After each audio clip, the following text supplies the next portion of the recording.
Welcome to the Invested Dads Podcast, simplifying financial topics so that you can take action and make your financial situation better.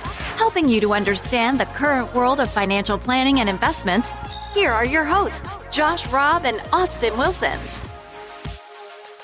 All right. Hey. Welcome back to the Invested Dads Podcast, a podcast where we take you on a journey to better your financial future. Today, we are going to talk about being prepared for emergencies. That's right. Survival tip number 1, how to store and drink your own sweat. You ready? Or is it the that stuff you drink so you don't get colds? Emergency? Yeah, that orange nasty. Oh, it's Whoever powdered. came up with that branding was Really smart. Really smart. But no, not zombie survival tips. No. But financial emergencies and how we can best prepare for them. Because you know what? Sometimes they happen. Life happens. That's right. All right, so what am I going to do now? I brought in all these freeze-dried meals ready to go. We're going to sample them all on live on the air. Okay, but actually, so survival, emergency, preparedness, whatever, some people take that really seriously. But when I was a kid, so my grandpa, he was in the military way back when. Then he was in the National Guard through most of my dad growing up. So he had some MREs, meals ready to eat, that he had stashed away. And when they were like, I don't know if they were moving or going through a garage, he handed me and my brother an MRE one time. Eat these. And he's like, eat this. And we're like, okay. And it was a little water in it. It was graham crackers and peanut butter, or crackers and peanut butter. So it didn't need oh my goodness, it was not that good. It was great. It's probably, but it would keep you alive. It keeps you going. So emergency preparedness, that's what I'm talking about. But anyway, Josh, as you were saying. Yeah, so really what we're talking about, like you said, is financial emergencies. So it's really the first step when I sit down with a client and we're talking through financial planning. Before we get to the long-term financial goal planning, we want to make sure that they are covered for an emergency if it was to happen now. Right. Why?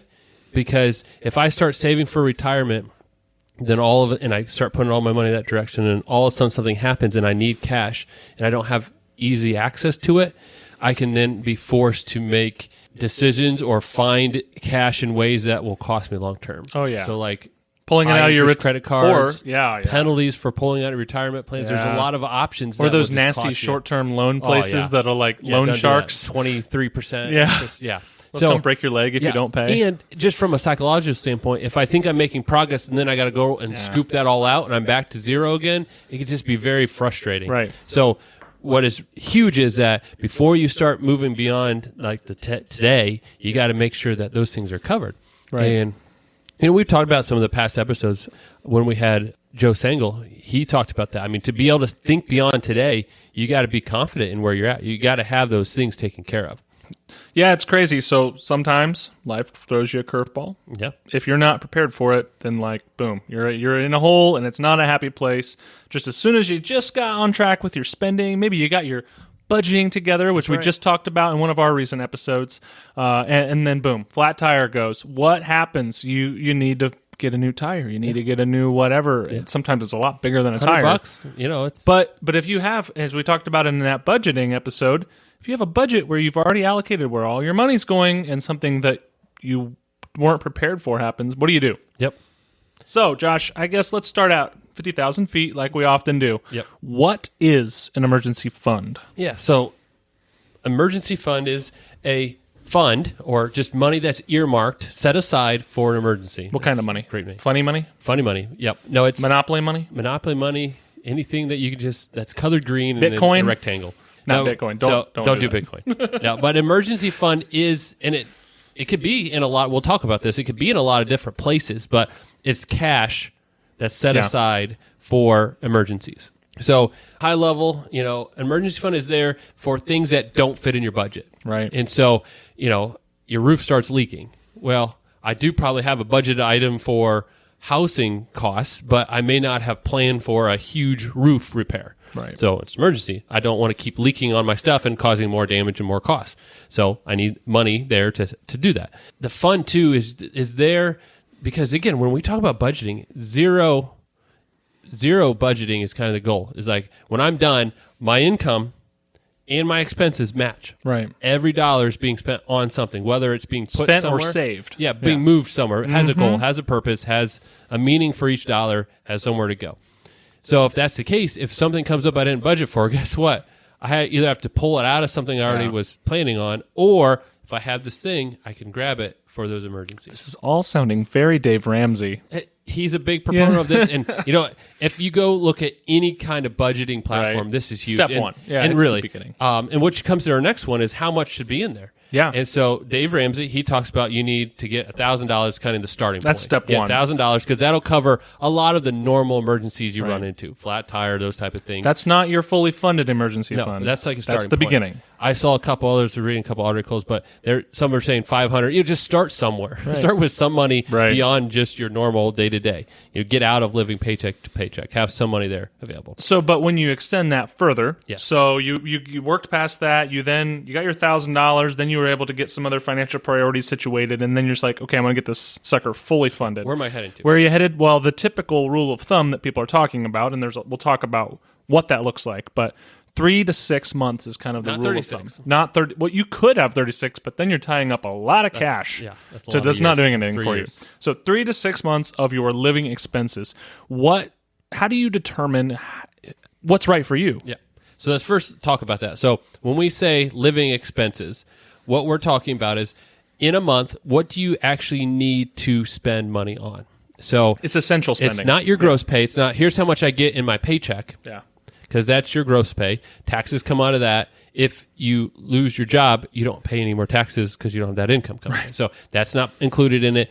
Any kind of savings pieces are not included in this number. It's just, if I just needed to pay out of this one account, everything I do in a month, that's my living expense. So healthcare costs, food, utilities, mortgage, the things that have to happen. Right. All right. So then we say 3 to 6 months. Well, that's It's a big gap. big range, Right. right? And so, if I'm earning $2,000 a paycheck, $4,000 for a month, 3 to 6 months, that adds up. True. And so what does that mean? And so 3 months is for people who have other sources of income.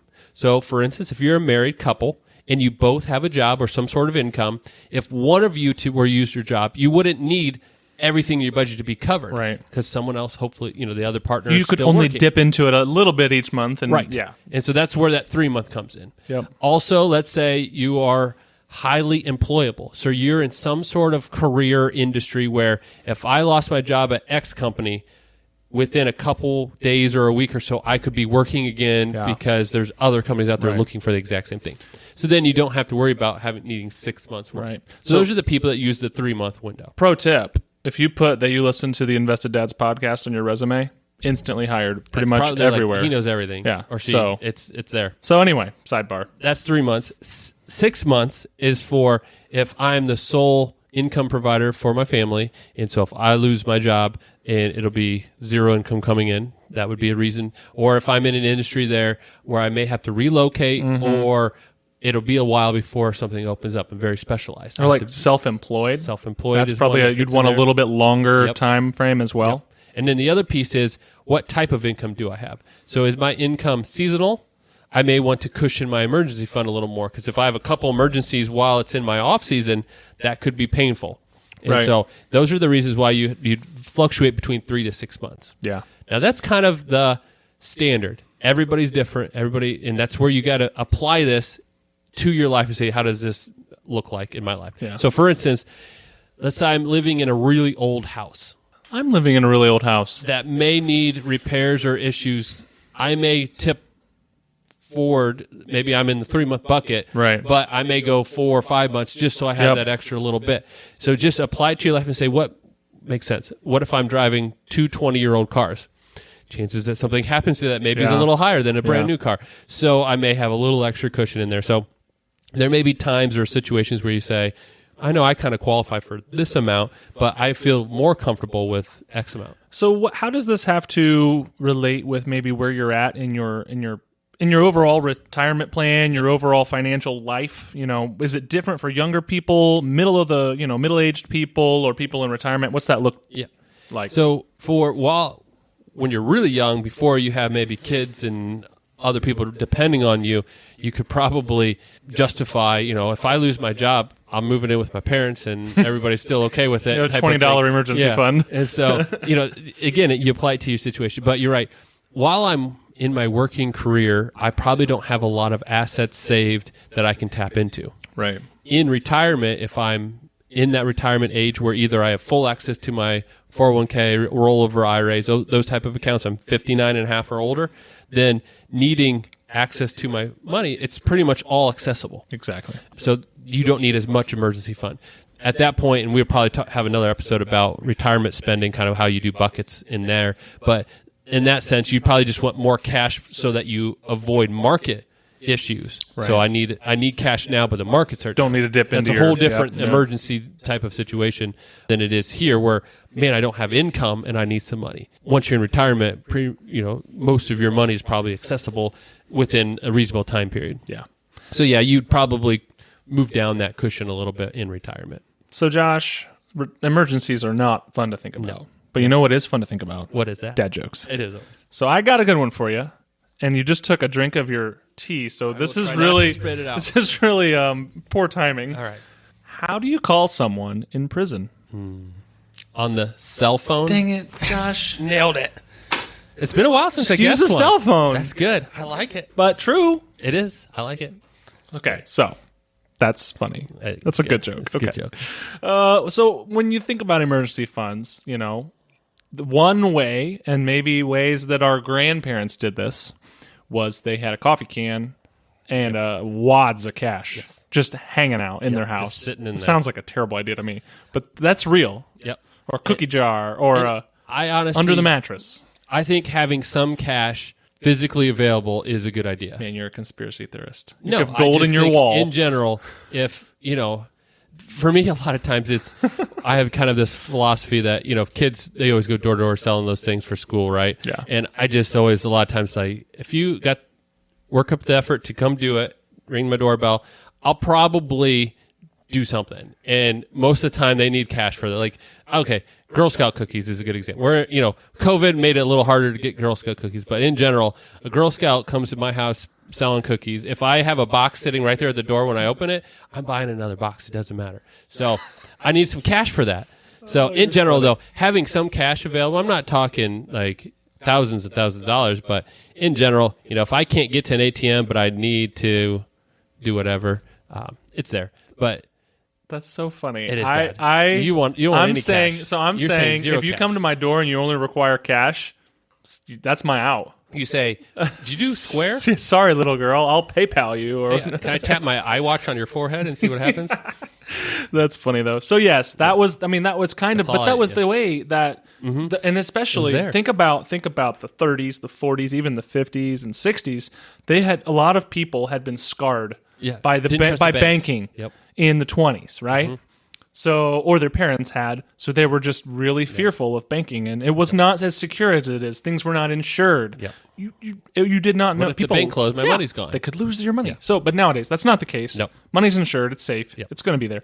But yes, okay. So maybe what are some alternatives to not keeping? I don't even that's not even emergency fund money. That's right? just it's that's some just money around so that when my kid says, "Hey, I need lunch money at school," I can hand him a $5 bill and say, exactly, "Here, you can buy some lunch for the next couple of days." So yes, let's say in 2021, yes, we may have better alternatives, which may be more secure in case your house burns down or whatever, than keeping a box of cash in your closet. Yes. What are some of those options? Buried in the backyard. That is an option. You can't catch on fire when it's catch on fire if it's underground. No. So when we say options, these are things available, but when it comes to, and we're going to talk about this, but there's not a lot of good options out there for preservation of your emergency fund.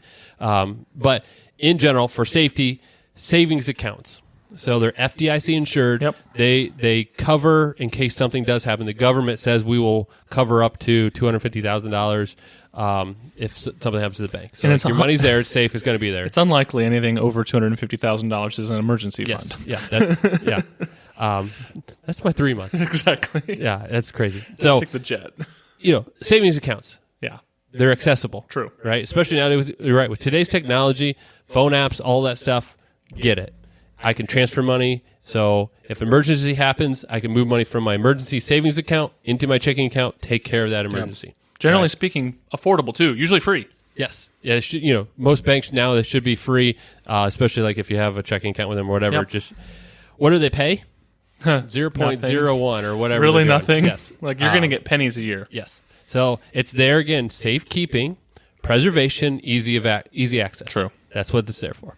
Next step up, online. Oh, yeah.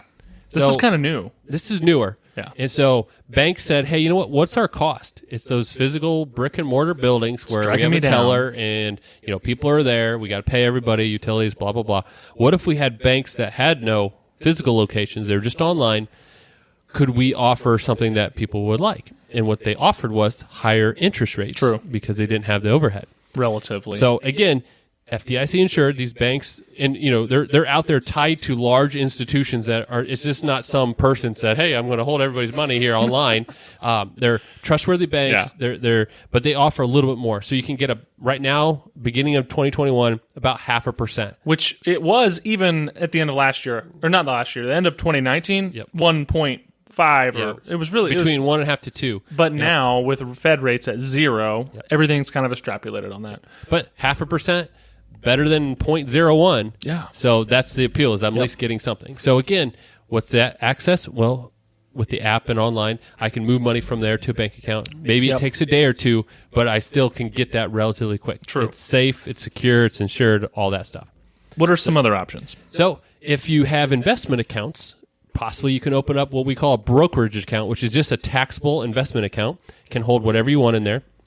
Then they have what they call money market funds, which again is pretty much cash. It's some sort of government security that holds cash. Really short term. Yeah. Short. I mean, it really does not fluctuate. Right. There's some rules that they placed in after 08, 09, but for the most part, it trades at $1. It's $1. There's very little fluctuation volatility there. Interest rate, again, it's somewhere between a savings account and an online bank. You're not getting much. Yep.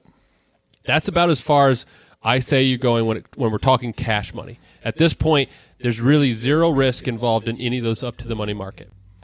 From there, you could take a little risk, but every risk you take means that if you need to access the money, there's a chance less is in there than you had put in. True.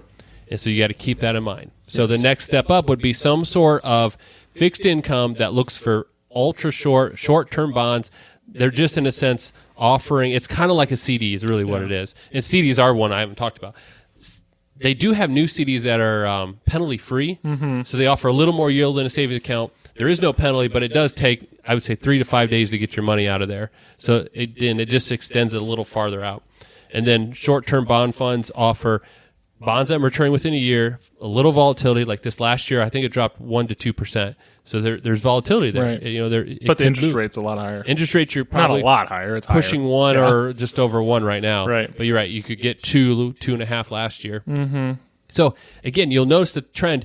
You don't get a lot for this because you're paying for that security, that peace of mind. It'll be there when I need it. And that's not what it's there for. It's not. You're not putting You're this not trying to money earn aside to earn anything. You're putting, like you just said, this is about peace of mind. Yep. And if you can go to sleep at night knowing that if something were to happen, you're covered for a little while, that is huge. Yeah. So I would strongly suggest the brokerage account money market is as far as you go with an emergency fund. That gives you some sort of growth between the online banking and there, enough so that something's happening to your money, but you're still falling behind inflation, but it's not there for anything besides protecting for the unknown. We don't know what inflation is anymore. So it doesn't really Inflation doesn't exist. So, Josh, I guess let's make it really practical. Yes. How do you save into your emergency fund? Like, how do you start that process? Yes. So you get the can that's in your kitchen. And That's right. Drop some coins in it. Put a and hole in the top and just ding, ding. listen to the clinking. Good to go. So we said start with, if you can get a little bit of cash together, put that aside and say, I'm not touching, be disciplined. I'm not touching this unless it's an absolute emergency.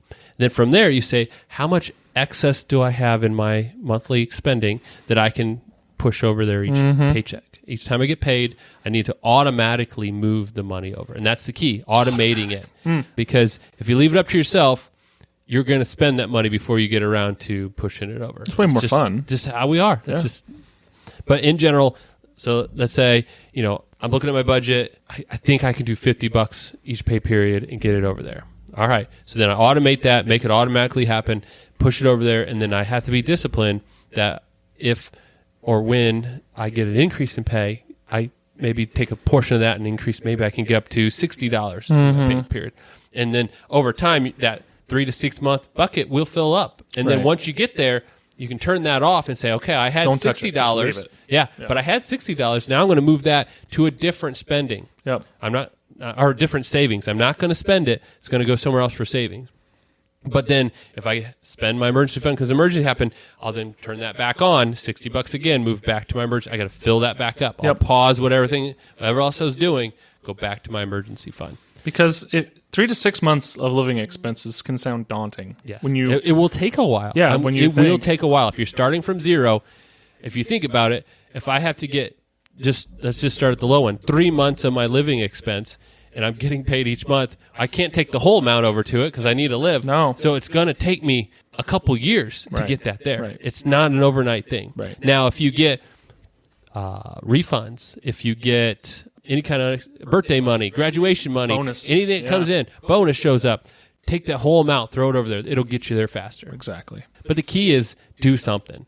Start now, even if it's just $10, even if it's just something, move it over and get that habit started. Yeah, and if you don't have any of those account types that we just talked about open, you can do it from your bank online, you can do it from these online banks online, and it takes about 5 minutes. Yeah, super easy. Super easy and free most of the time. So try to find a free one. Yes. If it's not free, you're doing it wrong. Yeah. But yeah, just do it. It takes 5 minutes to set it up, and then from that point, you can automatically say pull $50 or whatever from my checking account once every 2 weeks or something like that. However it was. No problem at all. Yep. All right. So finally, the last thing is we build up our emergency fund. When do we know we should actually be drawing from it? Never. How do I know it's an emergency? Yeah. Right? And that's a lot of people's habit is you work so hard to get it, you never want to touch it. No. I don't want to touch this money, which is a fine mindset. Right. But you got to know, because if you're forced to then scramble around, you don't want to be pausing your retirement contributions. You don't want to be withdrawing from your retirement, especially. Definitely. No. So there's times when you're going to just say, you know what, as much as I want to keep it where it's at, I do need to pull some money out of that. So I guess is there like a mathematical point, like when it's somewhere that you can't take it, you can't afford to take it out of your normal monthly budget. If there's no buffer, no room for it that month, that's when it comes out. Yeah. Like me personally, if you can absorb it, great. Pay for it out of your monthly budget and live with it, and then keep your emergency fund. But if you can't, that's okay. That's what it's there for. For me personally, kind of my rationale reasoning is. Like we've talked about this. We use credit cards, right? We pay it off every month. True. If I can float it from whatever time the emergency shows up to when I have to pay that credit card off, then and I can find a way to get the cash between there. So, like flat tire, I need to get a new tire. Yep.